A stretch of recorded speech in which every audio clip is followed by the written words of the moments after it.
Up next, Take Two Reviews, starring Jake Pyre and Paul Malone.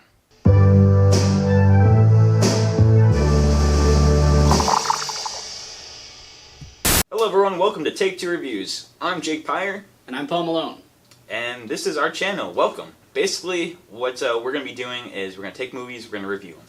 Yeah. We feel like nowadays there's too many, biased bullshit reviews that's like, not every picture can be best picture. Yeah. I see it like 20 times a year. It's like, this is ridiculous, dude. But, yeah, so that's basically what our mission is to, alert the folks at home. You. We've got some unique perspectives on movies, both of us, so it's worth sharing, I figure. Yeah. And if you like it, you like it, and if you hate it, you hate it. You hate it. But we're going to tell you anyway, so...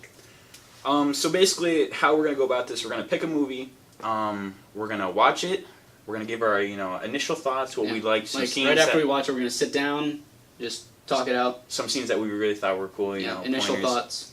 And usually what me and Paul like to do, we like to sleep on our movies. Gives you time to process things. So we're going to come back the next following day, and we're going to give our overall opinions of the movies now that we slept on it. And we've sort of put together a system of rating things so that we can rate these movies sort of objectively and on a even scale.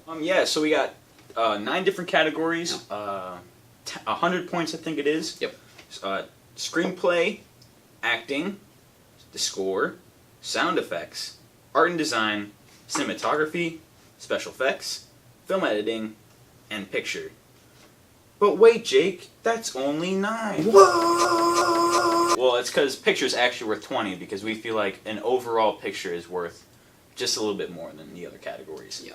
To me, picture is how well did you utilize all of this in bringing together something that is, I don't know, it brings you emotions or it brings you thoughts. Like a general consensus on the movie, how you felt overall. Yeah, and so for that, that category will have 20 points. Yeah.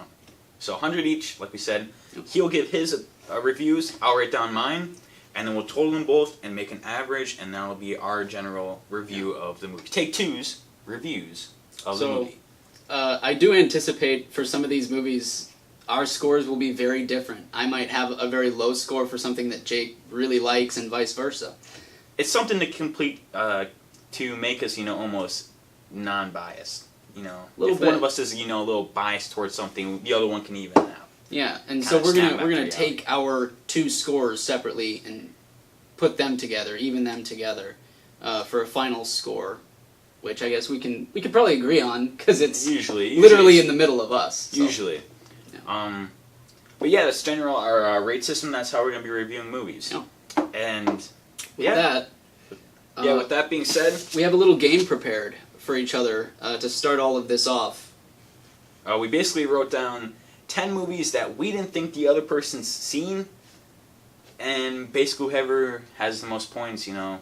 Yeah. I've got 10 movies, and he's got 10 movies, and we'll see who's seen more of the other person's movies. Alright. You got your list, bro? I've got my list. Okay. Legend of Sleepy Hollow. I have seen it. Johnny Depp, good movie. Yep, okay. Oh, that's back-to-back, okay. Sure. El Camino. El Camino? Breaking Bad's new movie, El Camino. I haven't seen El Camino.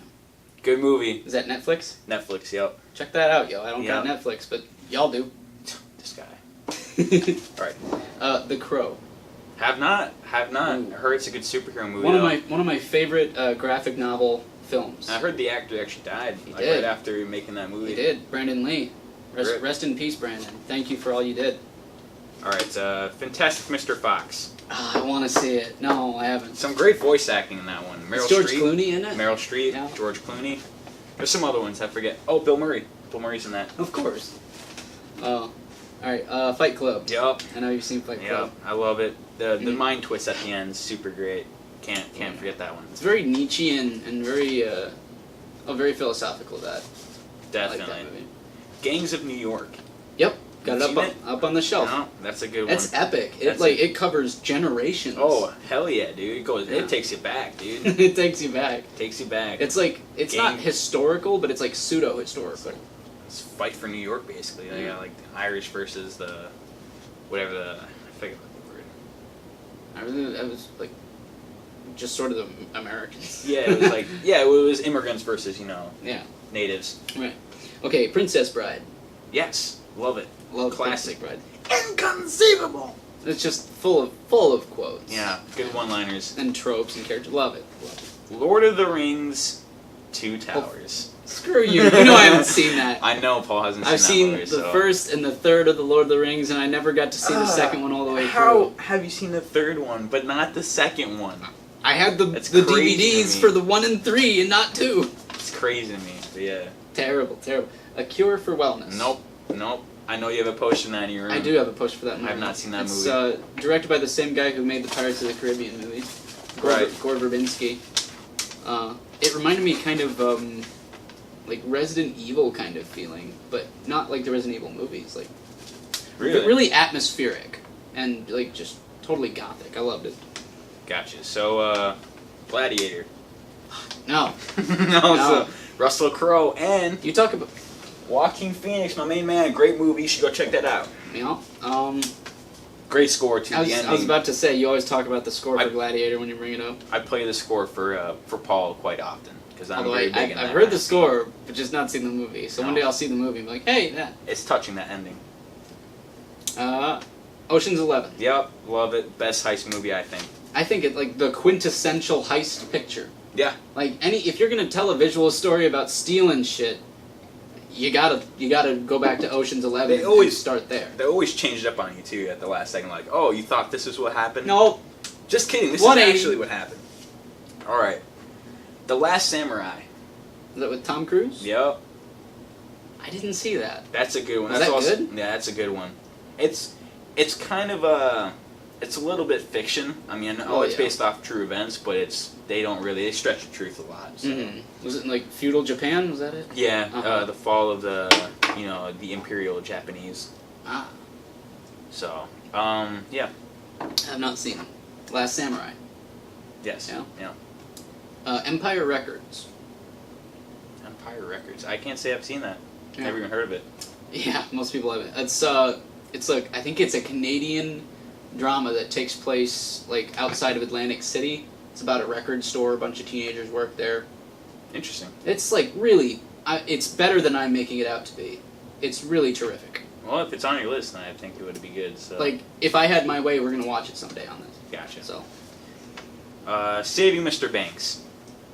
It was Tom Cruise, or not Tom Cruise, Tom Hanks. Right, Tom Hanks. And what was that about? It was was about Mary Poppins. Mary Poppins, that's right. That was a touching one. I really liked Tom Hanks' performance in that one. I didn't see that one. It's a good movie. Definitely a good movie. Definitely worth the watch. Is it like biopic or is it just drama?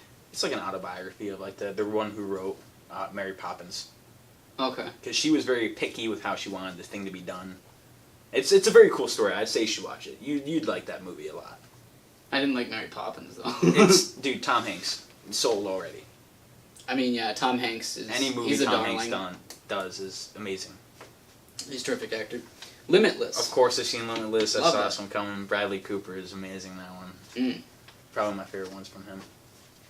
The things that they did visually with that story and the way that they conveyed it in time as well was really groundbreaking to me. I love Limitless. One Flew Over the Cuckoo's Nest. Yes. Love that movie. Classic Jack Nicholson. And also, if you didn't know this, fun fact, that's one of Danny DeVito's first roles. As Mr. Cheswick? Yes, he's like that one of the mental patients. Yeah? Yeah. That's one of his first roles that he landed. Christopher Lloyd's in that, too. Oh, yeah, I forget. Yeah. Yeah, that was a really good one. There's a lot of parodies of that. I just watched the Poltergeist 2. You ever see Poltergeist 2? No.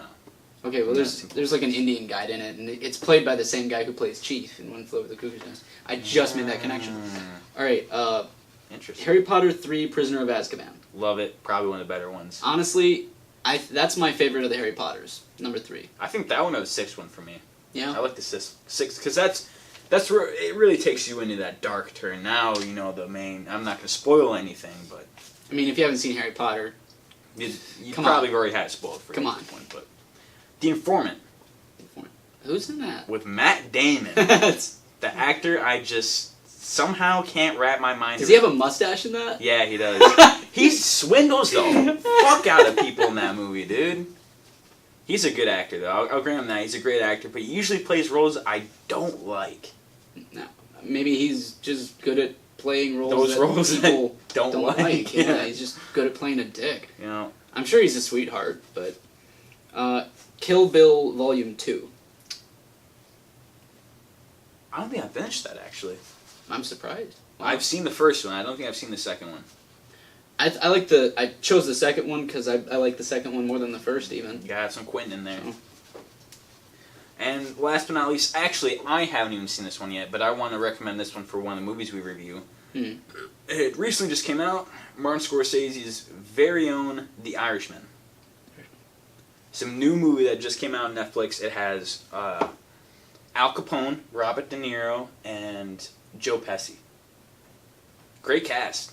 Like, those are all Martin Scorsese's actors. Yeah. Right he there. goes back to them in a lot. like one movie. If you throw Leonardo DiCaprio in there, then there you go. All right, but yeah, Leo. I think how many did you get? Well, this is your score of my list. So you got 1, 2, 3, 4, 5, 6. 6 out of 10. So I've seen 6 out of those movies. Yep. You've seen 1 out of my 10 movies. Which one? Gangs of New York you've Yeah. seen. All the other ones you have not. Now. Oh wait, you've seen One Flew Over the Cuckoo's Nest. Yeah. So actually, I lied. You got 2 out of 10. So, like, to clarify, I built this list not with the intent to deceive you or to catch you up and, like, oh, you're not going to have seen these.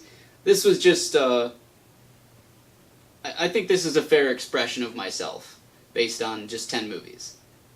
These are not by any means our favorite movies, but these were movies that, if you had to kind of take a snapshot of our persons. What kind of movies we dig? Yeah. The kinds of styles, taste. all of this kind of stuff. Yeah. But yeah, thank you for joining us with Take 2 Review. This is basically, how we'll start our channel. So, hope we'll see you with our next review, which will be... Bad Times at the El Royale. Yep. See you there.